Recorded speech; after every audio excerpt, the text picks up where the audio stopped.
My name is Sofia.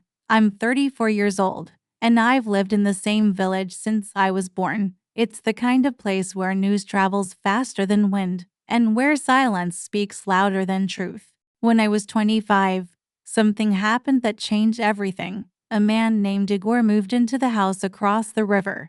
He was married, quiet, and handsome in that rugged, broken way. His wife, Oksana, was distant. People whispered that she was ill. No one ever saw them together. We spoke once, Igor and I, at the bakery. He complimented my jam rolls. I said thank you and smiled. That was it, at least for me. But 2 weeks later, the whispers began. They say she visits him. She's always walking near his house. He's not happy with his wife. Maybe she's the reason. I was stunned at first. I laughed. It was absurd. I had barely spoken to the man. But laughter didn't help. I noticed the change, the looks at the market, the sudden silence when I entered a room, the coldness in once warm greetings. I tried to confront it. I asked my neighbor, Lena, have I done something wrong? She looked away. I don't know, Sofia. People are talking. But why? She shrugged. I heard Oksana laughed. I was shocked. Gone. No one knew. Just disappeared. That's when it turned. The rumors got louder. Maybe she drove Oksana away. Maybe she wanted to go all along. Maybe she planned it. I stopped going to the square, stopped baking for church. I stayed inside, curtains drawn, heart racing every time someone knocked. One morning, I found red paint on my door. The word whore was scrawled across the wood. I fell to my knees. Tears burned my eyes, but I didn't make a sound.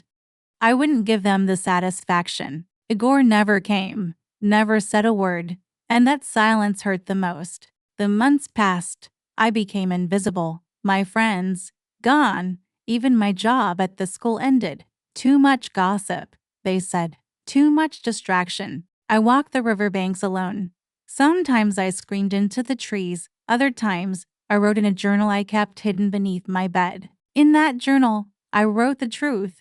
I never touched Igor, never spoke to him again, never wanted him. I was just there, a target for bored minds and bitter tongues. But the worst part was beginning to believe it myself. Maybe I smiled too long. Maybe I walked by his house too often. Maybe it's my fault. That's what silence does.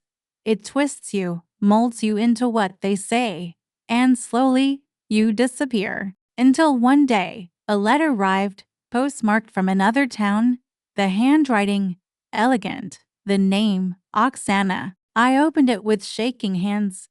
She wrote, Sofia, I heard what they did. I'm sorry. I never blamed you. I left because Igor hurt me. You were never part of that, but they needed a reason. You were the easiest. I read the letter 3 times. Each time, my chest grew tighter.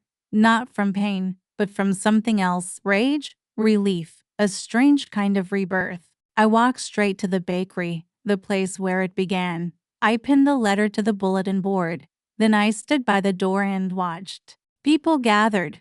They read. They whispered. Some looked at me, ashamed. Others left in silence. But I stood tall for the first time in years. I looked them in the eyes, and I did not flinch. The next week, Lena came by. She brought bread. I'm sorry, she said. I took the bread, but not the apology. I deserved better, I said. She nodded. Not everyone changed.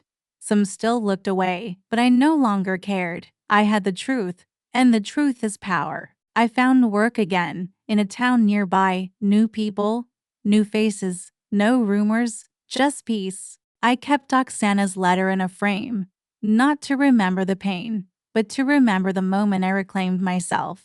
Sometimes I still walk the riverbank, but now I smile. I don't scream. I don't hide. I exist.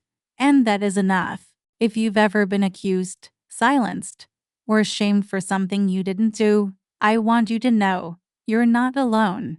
And the truth eventually rises. Let them whisper. Let them talk.